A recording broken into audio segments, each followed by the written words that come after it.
Hi everyone and welcome back to Newegg TV. My name is Paul and today I'm going to be doing an unboxing and overview of this brand new motherboard from MSI. This is the MSI Z87 MPower. The M stands for delicious. We'll start off with a closer look at the retail box. We have a convenient M-shaped flap right here, which has lots of information on it. So let's talk first about the components that MSI has used. That's right up here in the top left. This is a military class 4 spec motherboard. So you'll notice components that they've used like high C caps, dark caps which have a low electrostatic resistance and can withstand really low temperatures. Also super ferrite chokes, as well as a special PCBs designed for overclocking with 50% more layers than your average PCB. We also have enhanced thermals down below that. So you have a sort of uniquely shaped heatsink surrounding the power delivery componentry on the motherboard. It has a bit of an M shape to it, so you got a cool M design. Super pipe, big clear CPU space, metal screws, which is nice to have. Also, you get all 4-pin smart fan connectors, so PWM control available. No need for extra fan controllers, customized fan speed under the BIOS or using Windows, and then you can monitor and record all of your fan speeds. Over here in the center, you have some overclocking essentials. You have, for instance, an external clear CMOS button, which is very convenient. You have voltage checkpoints built in, a debug LED, direct overclocking buttons on the motherboard itself so you can real-time adjust the CPU's BCLK. And then, of course, you get surface-mounted power and reset buttons. On the top right, some more information about the digital power delivery that's been integrated into this board. It kind of goes hand in hand with the power delivery components, but digital power tends to be much more stable and reliable at delivering very precise voltages, for example, when you're overclocking. Dual 8-pin connectors for the CPU, so you do have extra power available, again, designed for overclocking. And then finally you have an enhanced BIOS, or also known as a UEFI. So you get a backup BIOS, so you can switch over to it to rescue your crashed BIOS, for example. You have the Go to BIOS button, and that is because, especially if you're running Windows 8, sometimes it can actually be difficult to get into your BIOS or your UEFI. So you push that button, it will automatically take you in on your next restart. Also, you have a Click BIOS version 4, so you get a graphical BIOS with mouse support, so you can actually click on things rather than just having to scroll through them with the keyboard. Over here on the left side, some more specs and features. Multi-GPU support, of course, so you're going to be able to do two-way SLI or Crossfire X quad if you're going to go with dual GPU cards. SATA 6 gigabits per second on all the ports in here. That's an enhancement of the Z87 chipset. USB 3.0, also you get 6 native USB 3.0 connectors as opposed to the 2 that were available prior. Gaming device ports, so they have some specific ports for connecting games, also a legacy PS2, so if you have an older keyboard. Bluetooth support, also integrated Wi-Fi. Moving over to the right and back up to the top, super pipes, that's the technology used in the actual cooling components on the board. Supercharger to charge your devices while providing more voltage to devices so that you can charge them more quickly. Total fan control, again, control all the fans that are connected to the board. You get the Intel Smart Response, as well as integrated RAID technology as part of the Z87 chipset and the PCH. Live Update 5 to automatically update your BIOS and your drivers from MSI. And then M-Flash, which allows you to back up and restore your BIOS to or from a USB flash disk, which is quite useful. Okay, I'm almost done with the box, I promise. Here's one last look at the back because we do have detailed specifications. I'm not going to go over all of these in specific because I'll be talking about them again when I get it out of the box, but there's your CPU support, of course, 4th gen processors, audio and video, wireless integrated, peripheral interfaces over there to the right. Expansion capabilities is, of course, a standard ATX motherboard. And that said, let's go ahead and take a look at accessories. So lifting up the lid, we have, of course, the motherboard itself, and we'll finish with a very close-up and detailed look at that. Let's take a look at what accessories we have. We have a little riser card here, so a little Wi-Fi and Bluetooth card, so you can drop that in. That gives you 802.11 BGNN, as well as Bluetooth 4.0, dual antenna. So that's that. What else do we have? This is a installer module guide and a screw.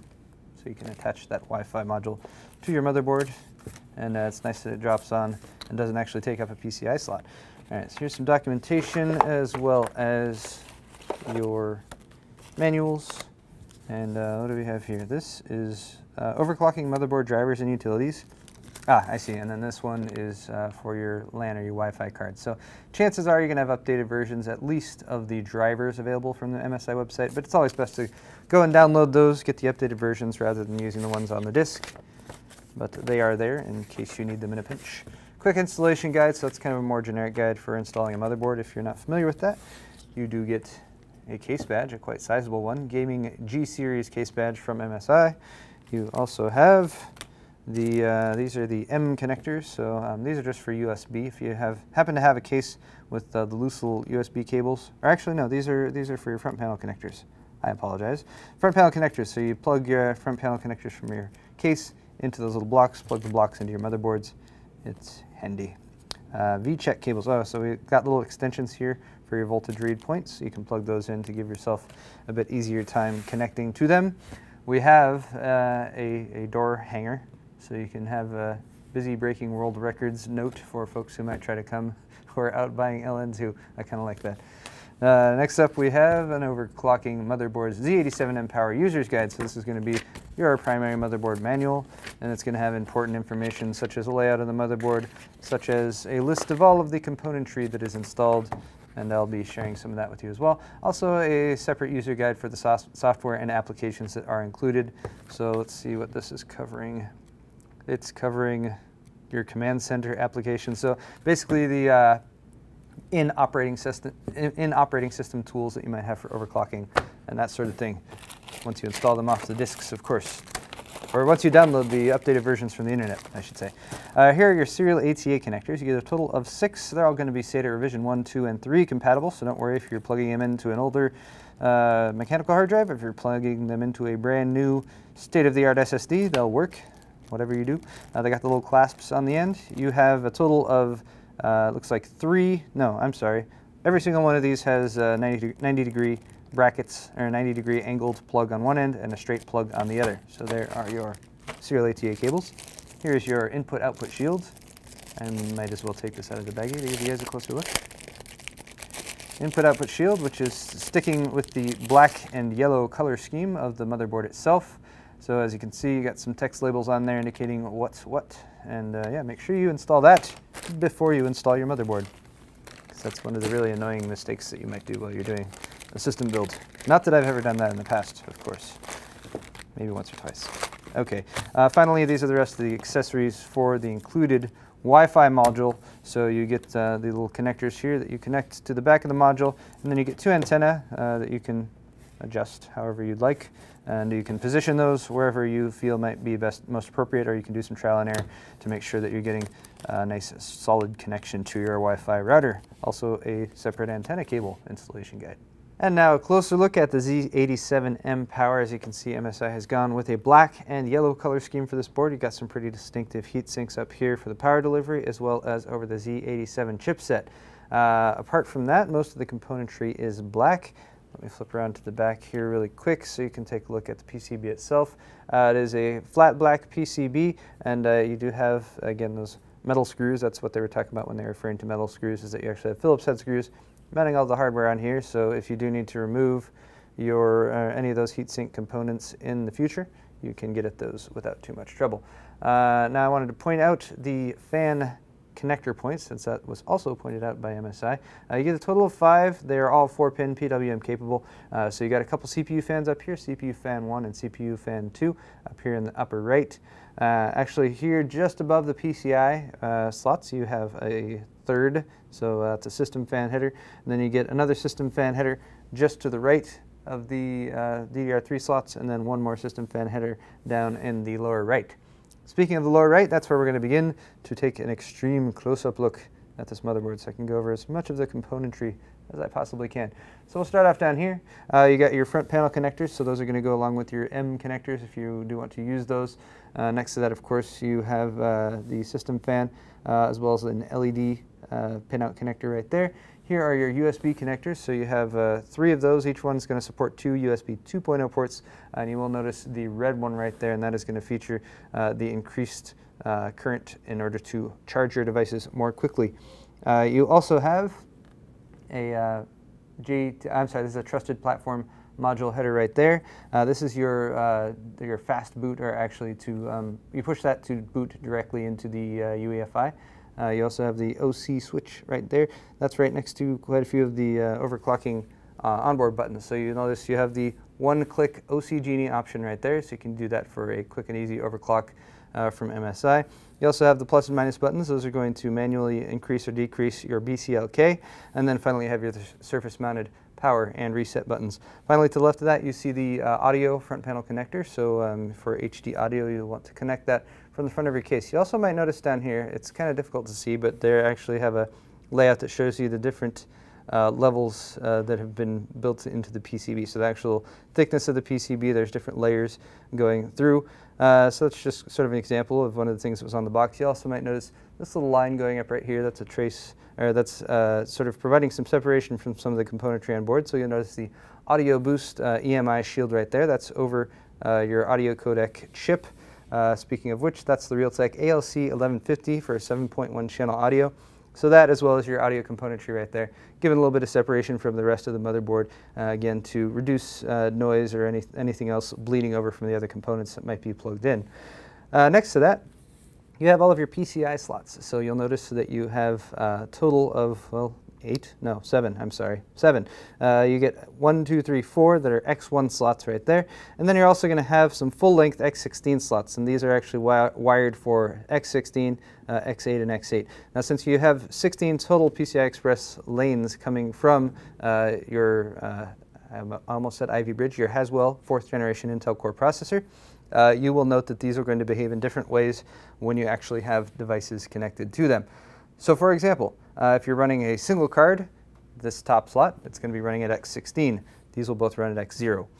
If you have 2 cards in the top slot here, as well as the triple slot spaced down from that, you'll have X8 and X8. If you're going to run 3 cards, bear in mind you won't be able to run 3 cards as well as have a two-way SLI set up, because you do need X8 for both cards and two-way SLI, but you'll have X8, X4, and X4. So if you're going to go with more expansion, just bear that in mind. That's going to be the behavior of your cards as you connect them. Of course, these are all PCI Express Gen 3, as is, of course, the Haswell processor. Also note that right here in the center, you have your MSI slot. So if you do happen to have an MSI SSD, you can connect it right there. This is physically the same type of connector as a mini PCI Express, but with MSI, you can get a really tiny SSD, and that also will run at SATA Revision 3 speeds. So that gives you 6 gigabits per second of throughput, which is pretty nice. You also do have a couple more ports right here, as you might notice. That gives you a total of 8 SATA Rev 3 connections.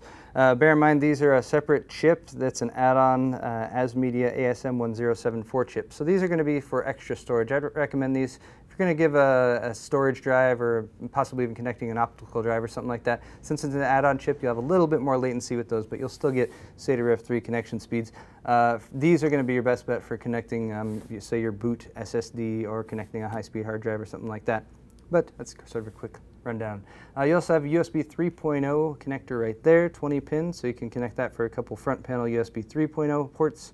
It is a 90-degree right-angled connector, which I happen to like quite a bit because it helps you out quite a bit with cable management. Those USB 3 front panel cables can often be quite large. Okay, moving up the side of the board. What else do we have? We have the multi-BIOS switch right there, so an easy onboard switch you can use to jump back and forth between your 2 BIOSes, or UEFIs, whatever the plural of UEFI is. There is also your onboard LED readout, so you can use that for debugging. If you're having any issues getting your system up and running, you can reference the codes in the manual to tell what specifically the problem might be. There's that fan header that I already mentioned at the beginning, 24-pin main motherboard power connector. And then moving up, you have your actual voltage read points. So you would use those little leads that are included in that little baggie, plug them in right there, and then that will allow you to connect multimeter to that so you can get accurate voltage readings. Next to that, you will notice you have 4 DDR3 slots, and this is going to be a very similar configuration to what we had with Ivy Bridge and Z77. With Z87 and the IMC of your processor, you're going to get dual channel support for your DDR3 memory. You can support DIMMs up to 8 gigabytes each in capacity, so that gives you up to 32 gigs total, and it's recommended to purchase in sets of 2 so that you can at least plug in 2 at a time. You can also do a set of 4, of course. that will allow you to take advantage of dual channel functionality. Also for overclocking, you have Intel officially supported memory speeds up to 1600. If you are going to overclock, you can actually go all the way up to 3000, although finding a memory kit that does 3000 is a little tough to do these days. 2666 or 2800 is a little bit more accessible, although those do tend to get a little bit more expensive. You have some additional headers up here at the top, such as an LN2 connector, so if you're going to be doing some exotic cooling, they're making some accommodations for that. And then, of course, you have the LGA socket. This is LGA 1150, and please bear in mind that if you have an older Ivy Bridge or Sandy Bridge processor, that's Gen 2 and Gen 3, if you're following along with Intel's naming scheme, you won't want to try to plug that in here. This is a new socket. It's only compatible with the 4th Gen Intel Core processors that are socket 1150. So bear that in mind. But once you do have your processor installed there, it's of course going to give you lots of goodness like memory control and all that sort of stuff. Actually has the IVR built in as well, so voltage regulation is also handled by the processor these days. But the actual power delivery itself is still handled by the motherboard, or at least the componentry is. So up here you have, again, the military grade 4 version from MSI, so you have your super ferrite chokes in there, all of your power phases, as you can see, delivering power to the CPU. And then, since it was mentioned that this is the biggest 8mm pipe ever, you have an 8mm heat pipe that's transferring heat throughout this heat sink, so wherever it might get overheated, it's going to distribute the heat to other locations, and that's going to give you adequate heat dissipation for your power delivery components, which is going to lend itself to more stable overclocks and higher overclocks, which is always nice. Finally, up here in the top left, you have your two 8-pin supplemental CPU power connectors. Oftentimes, if you do have a power supply that maybe doesn't have both of those, you can roll with just one. But if you are going for higher level overclocks, it's recommended to use two and to use a power supply that supports two. We'll finish off with some I/O, and first off the gaming I/O, which is right here. So you'll notice a legacy PS2 port. You can use that for a mouse or a keyboard. A lot of gamers in particular like these because oftentimes if you have an older gaming mechanical keyboard, for example, that you got with N key rollover, often those are PS2 only, so that will allow you to continue to use that. Also a couple standard USB 2.0 ports below that, so again, that's going to give you better compatibility, especially if you're trying to do stuff in the UEFI by plugging in your mouse and keyboard to those. Also there is that surface mounted or externally mounted clear CMOS button, so that's available. You just push it like so. And then this is actually the Wi-Fi Bluetooth module, and I've actually started to disassemble this because I wanted to show you guys part of it, so bear in mind when you do get this out of the box, it's not going to be plugged in there. First of all, you need to do that. It's also not going to be partially disassembled like I've just done. But what I wanted to point out is that you actually have another feature here. That's Intel WiDi. This is actually a mini PCI Express connector right there, so it's just a little bit of a riser card and you can plug that in. You could swap this out, I suppose, if you wanted to. I don't really know why you would though, because the Intel Centrino, it's a wireless N 2230 that you have right there, and this is one of the really nice wireless N Wi-Fi cards. So that's there though, but I did want to show that is popped into that slot. And then since it is an Intel wireless card, and since you'll be using an Intel 4th generation core processor, that means you do also have WiDi or wireless display technology built in and available right from the get-go, so that's pretty cool. Moving right along though, we have 4 USB 3.0 ports, and MSI actually added on an ASMedia ASM1074 chip, which is located right back there, so that's controlling those 4. You do have Intel natively controlled USB 3 as well, so a couple of those right there, and then the other two more Intel available via that front panel USB port. Here is your RJ45 connector, and that is for your LAN. That's actually a killer E2205 gigabit LAN controller right there, so you can use the killer software to do packet prioritization and make sure that if you're playing a game, for example, that it prioritizes those packets and that you don't have lag spikes or whatnot if you're downloading in the background or something like that. For audio, you get an optical Toslink connector right there. You also have an HDMI display port, full-size display port. Oh, I should say two HDMI right there. And another one of the cool features of the iGPU in the new Haswell processors is that you can actually support 3 displays right out of the box. So with 3 connectors right there, digital connectors, you can actually do triple display if you're not going to go with the discrete GPU. although I imagine most folks who are getting this motherboard will go with a discrete GPU. Finally, your analog audio connectors, mostly outputs as well as your mic input, and that is, again, for your Realtek ALC 1150 chip, which supports 7.1 channel high-definition audio. And that's going to wrap it up for this video, guys. Once again, this has been our unboxing and overview of the Z87 MPower motherboard from MSI. I did want to point out one final thing. We mentioned multi-GPU support. It does support two-way SLI configurations. You can actually do three-way Crossfire X configuration, so just wanted to point that out as well. This motherboard, of course, features the Z87 chipset as well as the 1150 socket for Intel's 4th generation core processors, aka Haswell. If you guys found this video to be useful, well, don't forget to hit the like button. Don't forget to subscribe to Newegg TV, and we'll see you all next time.